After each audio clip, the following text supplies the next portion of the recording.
Odkedy človek kráčal po tejto zemi, obdivoval krásu letiaceho vtáka s túžbou si s ním zalietať. My sme sa narodili do doby, kedy sa tento sen stáva skutočnosťou.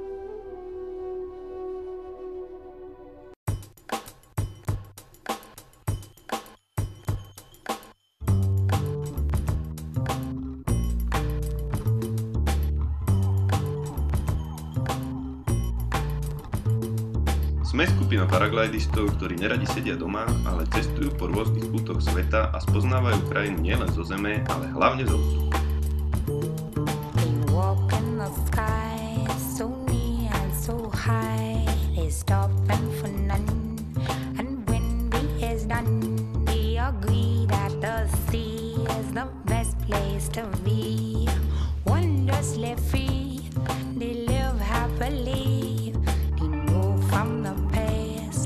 Life simply doesn't last, so they live for today. For tomorrow they may not be able to walk in the skies. Každého alpinistu lákajú Himaláje a takisto aj nás. Vybrali sme si ich indickú časť v štáte Himachal Pradesh, ktorá je svojím stálym počasím priam ideálna na lietanie. Táto oblasť umožňuje dva spôsoby lietania. Jedným je lietanie na predhorí a druhým je lietanie v horách prevyšujúcich 5000 metrov s takmer žiadnou infraštruktúrou.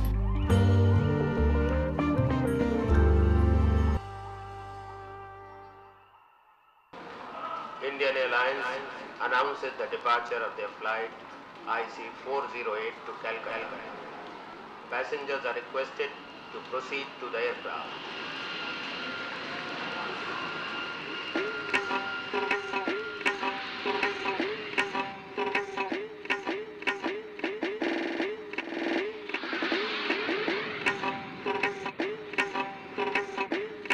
Good evening, ladies and gentlemen. On behalf of Indian Airlines and Captain Das Gupta, we welcome you on board our flight IC408. We are about to take off for Calcutta. Will you kindly fasten your seat belts, keep your seats upright and refrain from smoking while the no smoking sign is switched on. We hope you enjoy your flight. Thank you. Prilietame do Dili. Mesto, ktoré je zaujímavo absurdné. Veď posúďte sami.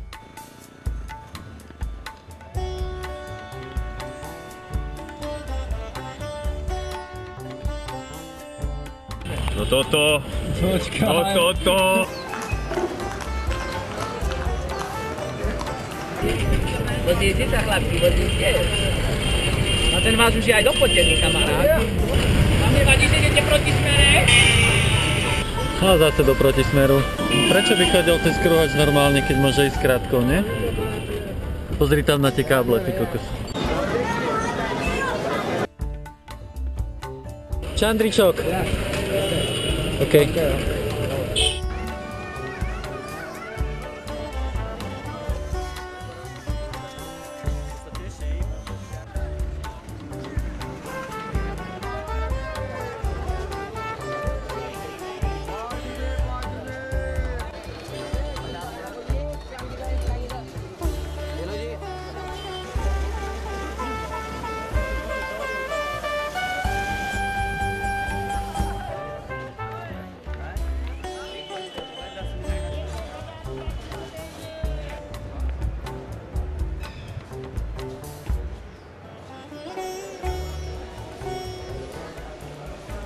Toto sa volá červená pevnosť.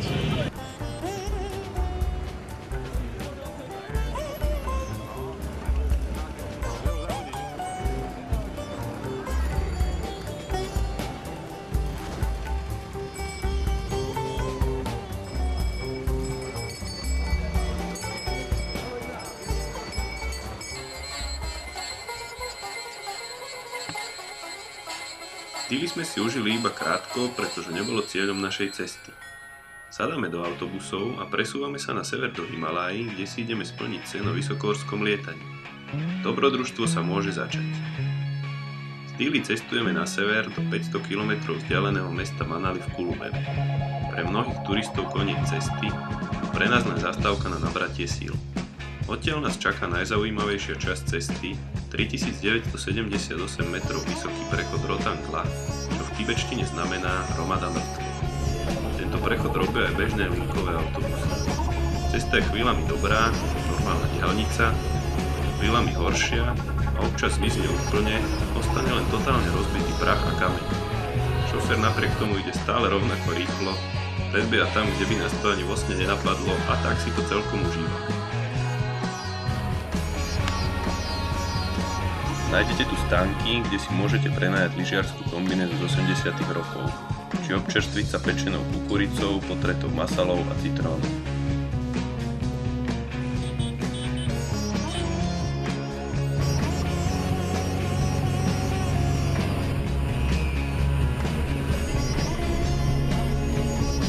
Rotangla prirodzene rozdeľuje vlhké údolie Kulu na juhu s hinduistickou kultúrou a suché vyprahnuté údolia Lahu a Spiti na severe s buddhistickou. Rozdiel sme si všimli hneď, ako sme prešli na druhú stranu. Po vybavení byrokracie pokračujeme ďalej.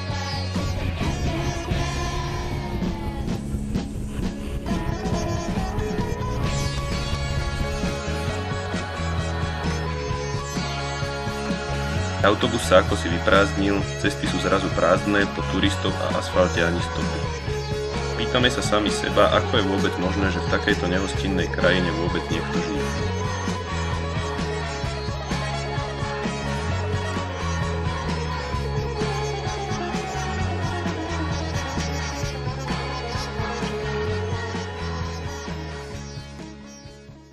Takže zdravím vás z Keilongu. Po 2 dňoch cestovania z Dili sme sa sem konečne dostali. Hneď ak sme sem prišli, tak zmena výšky nám začala robiť problémy, takže zopár z nás si presedelo na záchode alebo preležalo v posteli 2 dni ako ja. No a dneska sa nám konečne spravilo po 2 dňoch, čo sme tu. Dobré počasie ako tak letové. Tak Pavel so Zuzkou a s Daliborom to išli dneska vyskúšať. Sú trošku niekde vyššie, možno 100 metrov nado mnou na štarte. Ja som si dal len zatiaľ takú prechádzku kondičnú, aby som si trošku zvykol a aklimatizoval sa. Takže uvidíme, čo z toho bude. Držte nám palce. Počasie vyzerá, že bude zatiaľ už iba lepšie. Takže toto je naše valley, Kulung Valley. Tam niekde tým smerom je Manali a Rotang Pass. No a tam týmto smerom niekde je asi už Kašmír, ale zo pár kilometrov ďalej. A tu niekde by mal byť štart. Keilong. Brána do malého Tibetu. Nič iné, len hory. Všade, kde oko dovidí, štíty presahujúce 5000 metrov, ktoré častokrát nemajú ani meno. Je tu však jeden zaujímavý, ktorý miestni volajú Lady Hill. Týči sa priamo nad mestečkom Keilong. Miestni ho tak volajú preto, že sa ho raz pokúsila zdolať horoleskyňa, ktorá sa už z neho nevrátila. Prvý náš plán v aklimatizovaní bolo vyletieť na túto horu, čo sa nám podarilo prekvapujúco ľahko splniť. Využili sme termické prúdy, ktoré sa šplhali po strmých stenách do výšky 6000 metrov a večer pri čaji sme sa delili o svoje dojmy. Tešili sme sa na ďalší deň, kedy vyrazíme na prelet. No to sme ešte nevedeli, že nás na hoteli čaká policajt, ktorý nám zakázal ďalšie lietanie, lebo by to vraj poškodilo jeho karmu, keby nám dovolil robiť činnosť, pri ktorej môžeme prísť o život. Vravel, be human, je to proti jeho viere.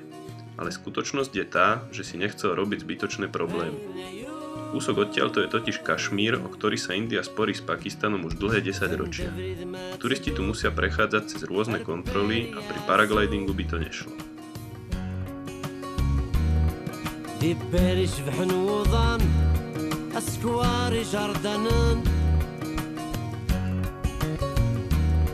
النادي يرمو مار نزودي فنانين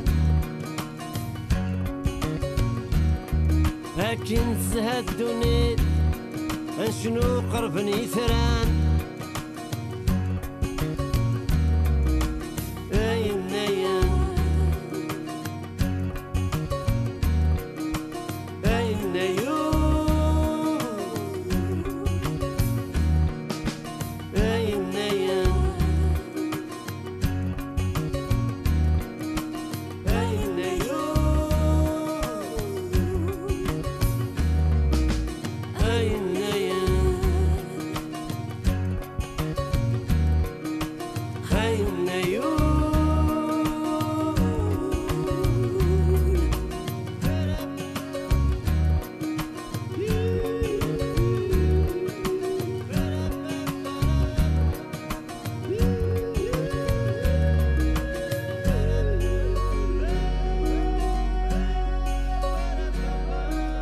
Vydávame sa na cestu späť cez údolie Kulu na úpätie Himalájí do oblasti Kangra, kde sa máme stretnúť s ďalšími členmi výpravy.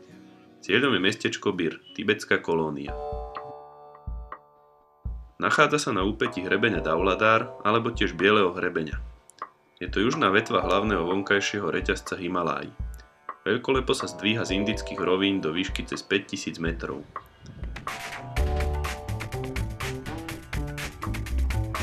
Sem utiekli tisícky Tibeťanov, ktorí tu žijú v exile, roztrúsení pozdĺž celého hrebeňa v jednotlivých kolóniách. Takáto kolónia je aj mestečko Bir, plné usmiatých a ústretových ľudí, celkovo príjemnou atmosférou. Nachádza sa tu niekoľko prekrásnych buddhistických kláštorov.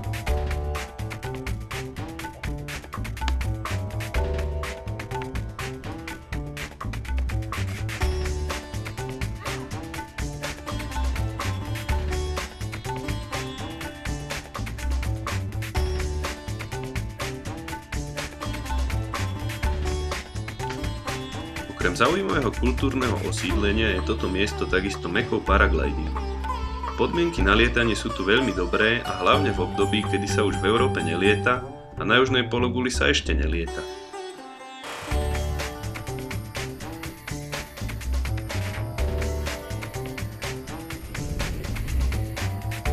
Stretáme tu pilotov z celého sveta, koná sa tu súťaž paraglidingu. Spočíva v tom, že piloti musia odletieť vopred stanovenú trať za čo najkratší čas.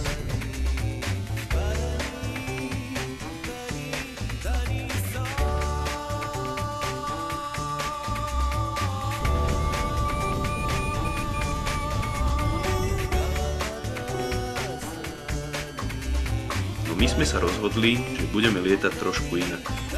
Letíme spolu dohodnutým smerom, každý letí sám za seba, ale zároveň si navzájom pomáhame a dohadujeme sa cez vysielačky aj bez nich.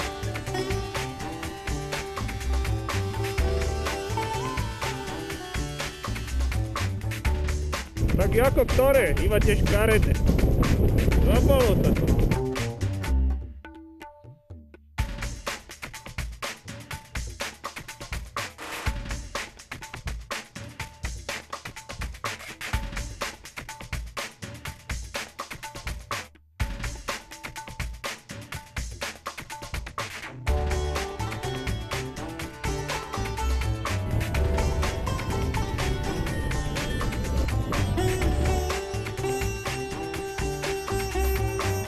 Snažíme sa využiť čo najviac letového dňa. Letíme čo najďalej. Keď už je slnko na konci dňa sklonené príliš nízko na to, aby vytváralo termiku, rozhodneme sa pristáť hore na hrebeň. Okrem nevyhnutnej výbavy na lietanie sme si so sebou do vzduchu zobrali aj bivakovú výstroj, jedlo a vodu na 2 dní. Pristáli sme na hrebení vo výške 2600 metrov. Tu strávime pekný večer, prespíme a na druhý deň odtiaľ odštartujeme a poletíme naspäť.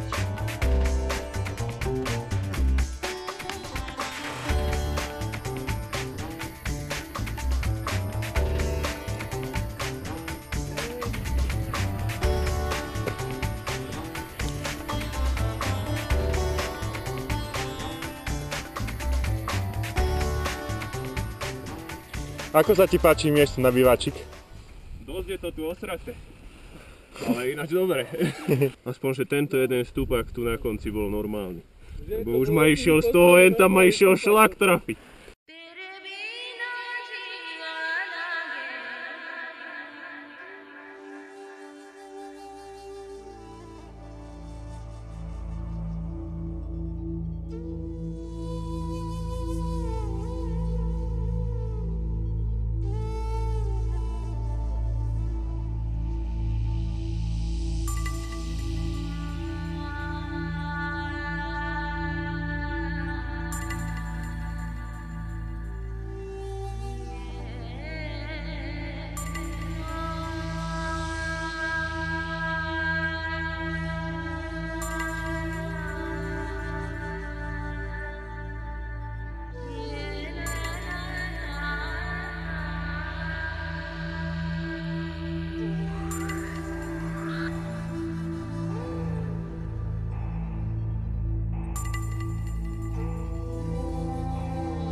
turn the machine on.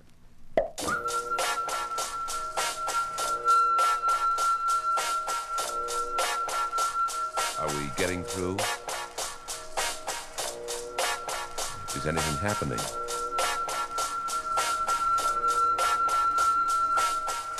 I mean, will you turn the right knobs? I mean, we're on the air. Is that good? Oh, you say we're getting there. Oh, fine. Good. Any minute now. Prišlo neletové počasie a preto sme si spravili zo pár výletov po období.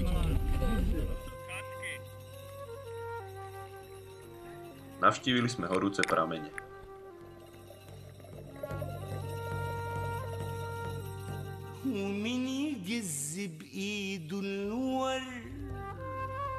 Po ceste k ním sme stretli pastierov so svojimi ovcami, ktoré práve holili. Robo sa nechal inšpirovať.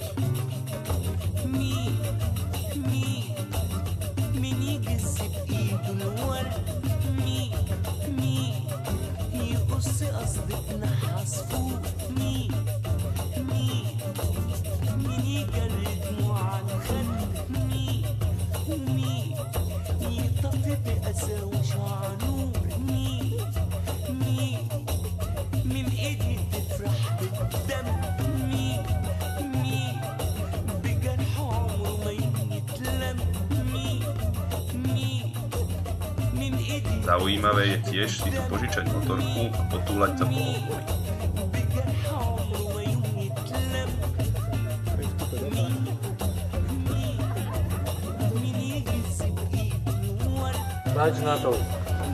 Začína to chrám z 8. storočia.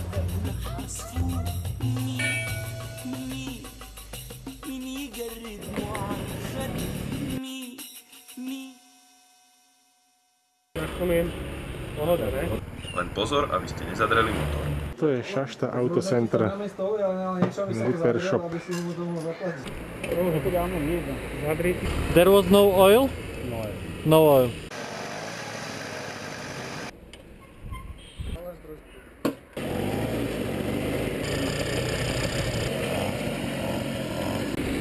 What can I pay for you? 60 rupees. Okay, thank you very much. Thank you. Môžem jazdiť ďalej? Pointy.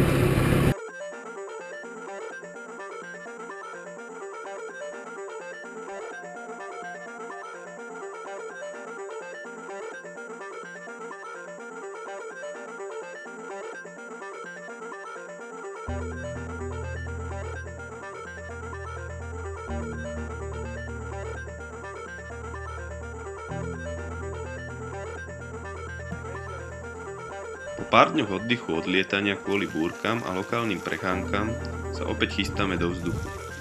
Uvažujeme nad tým, že poletíme do Dharamsaly a späť, čo je asi 100 kilometrový let.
Bolo to celkom easy lietanie, no trebalo si dávať pozor, pretože boli predpovedané búrky, čo sa aj potvrdilo.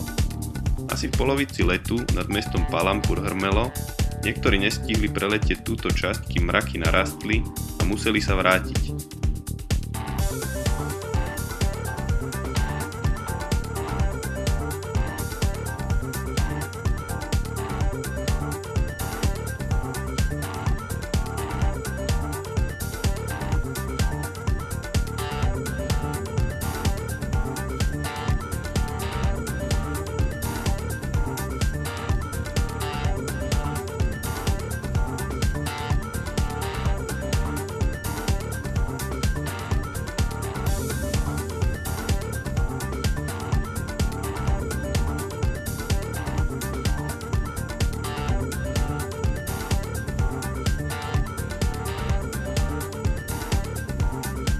Ostatní sme pristali priamo v meste Dharamsala po 50-kilometrovom lete, ktorý nám trval asi 2 hodiny. Keby sme túto trasu chceli prejsť autom alebo busom, trvalo by nám to vyše 4 hodín. Rozhodli sme sa tam ostať pár dní a pozrieť si mestečko, pretože na druhý deň malo zase pršať.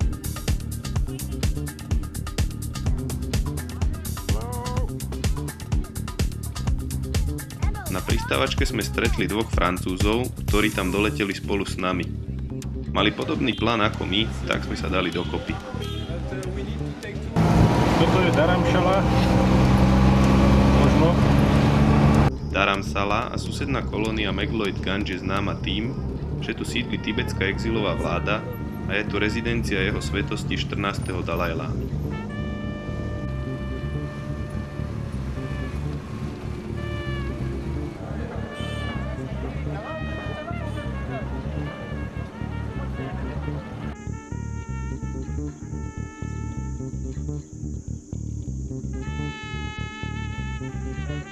Francúzi odporúčili hotel Sky Pie v Meghalojt Ganj, ktorý vlastní ich kamarát, miestny paraglidista, ktorý robí výborné koláče. Na druhý deň v Dharamsale celý deň prší, takže predpoveď počasia zase vyšla. Ideme navštíviť Dalajlámu, ktorý tu má mať prednášky na žiadosť korejských budhistov, tak si to nechceme nechať uísť. Prednáša po tibetsky, rozumieme veľké gulové a tak sa aspoň pozrieme, ako vyzerá naživo. Tvárime sa veľmi chápavo. Tak tu máme nejaké tibetské dobroty. Už som aj zabudol, ak sa to volá, tuším, že Thali. Thalian. Jajová ostrokyslá. A chicken rice. Tu je nejaké prasa. Aj s chvostom ešte. A tuto je momo. Tiež nejaká polievka. Ďalší deň je už od rána pekné letové počasie a teda pokúsime sa spolu s Francúzmi sponad Dharamsaly odletieť späť do nášho basecampu mestečka Bir.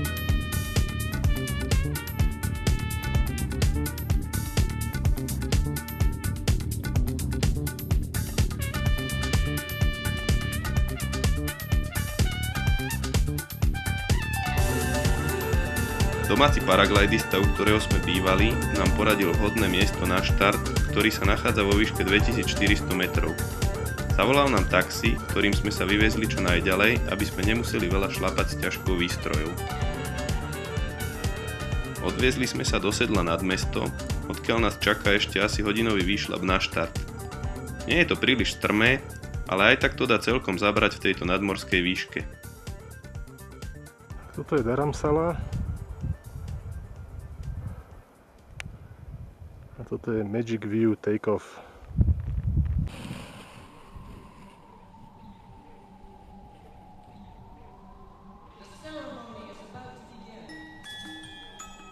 Po štarte sa relatívne ľahko zdvíhame hneď na prvom rebre, ale získať poriadnu výšku sa nám nedarí. Väčšinu letu sa plazíme v psích výškach, ale postupujeme k Biru a to je hlavné. Asi 20 km pred cieľom sa nám konečne podarí vystúpať do 3800 metrov a hneď sa letí lepšie. Prelet sa nám nakoniec podaril po necelých 2 hodinách. Sme späť v Bire.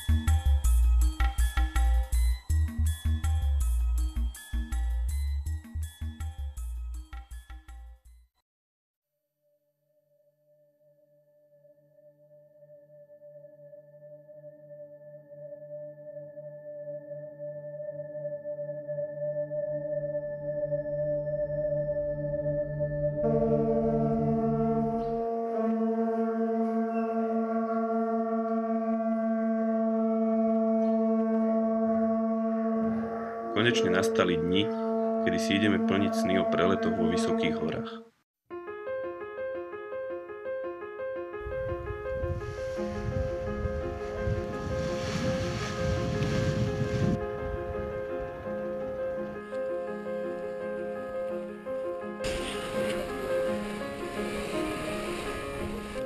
Ja počujem. Ja tak.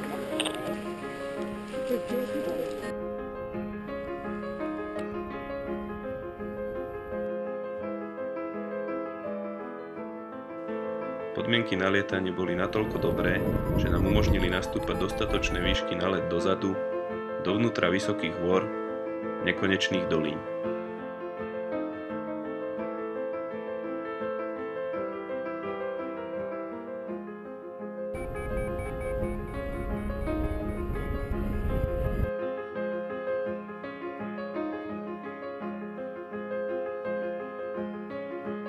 Je tam úplne iná krajina, skalnaté štíty, ľadovce,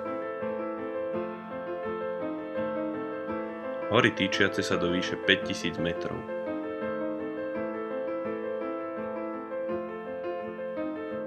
Žiadna civilizácia.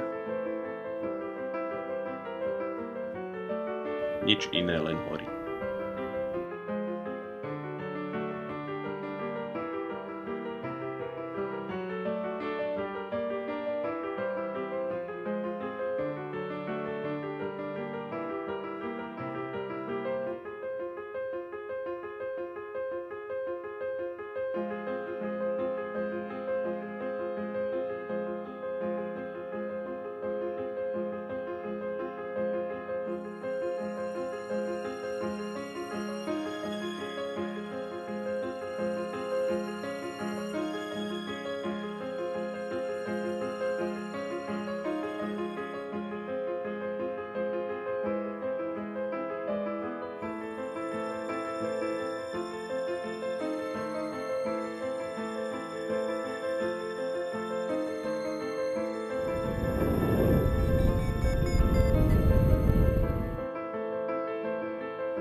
Sú chalani, bivakujú tam, pokúsim sa k ním doletieť a pristať.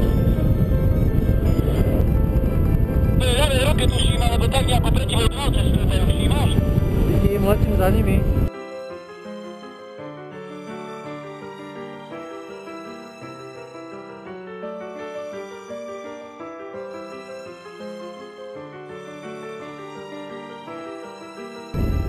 Kde ste? Nevidím vás.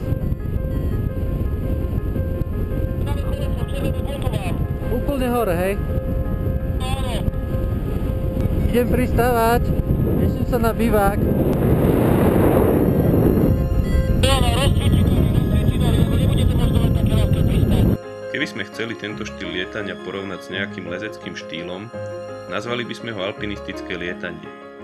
Takisto ako alpinistickí lesci postupujeme horami s minimum výbavy, bez pozemnej podpory, iba s tým rozdielom, že na presun využívame padáky. Fajne, Majo! Pozri, Kristina, ešte na hlavou udržal! Super!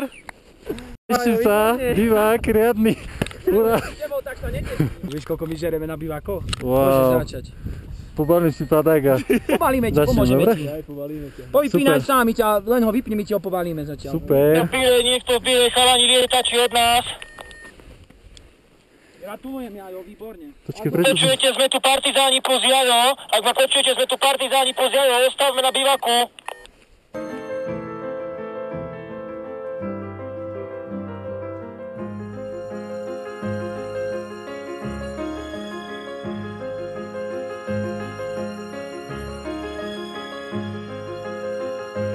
Dneska to bude džonka, riadna bomba.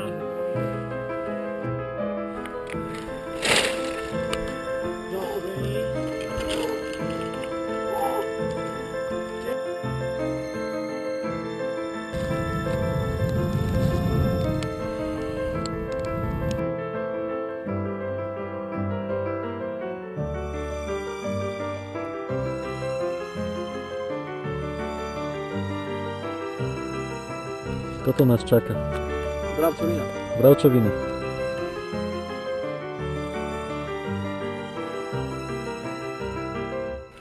A tuto v pozadí krásne pozadie White Mountains.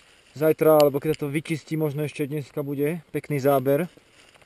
A je to proste paráda. Ten kopec má koľko? 5600? 5600. No 5600, proste super. Na ktorom ráno od rána pracujeme. Áno, od rána pracujem. Vidno obrovskú inverziu a sme na tom celkom dobre, lebo sme asi na jej úrovni a západ slnka. Obláčiky sú niektoré pod nami, niektoré nad nami.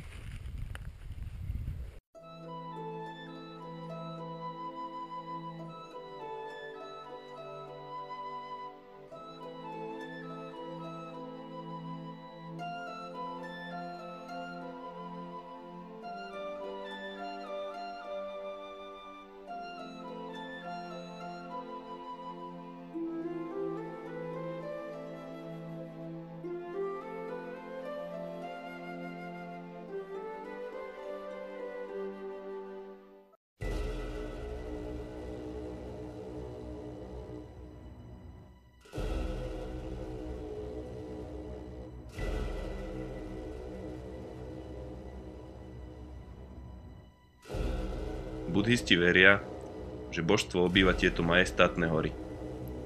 My sme sa chceli na toto božstvo pozrieť, okúsiť jeho silu a mystiku. Zlietli sme ku vtákom, našli sme jeho prítomnosť v nekonečne sa rozliehajúcej kráse a neuveriteľnom priestore prázdnoty a drsnosti.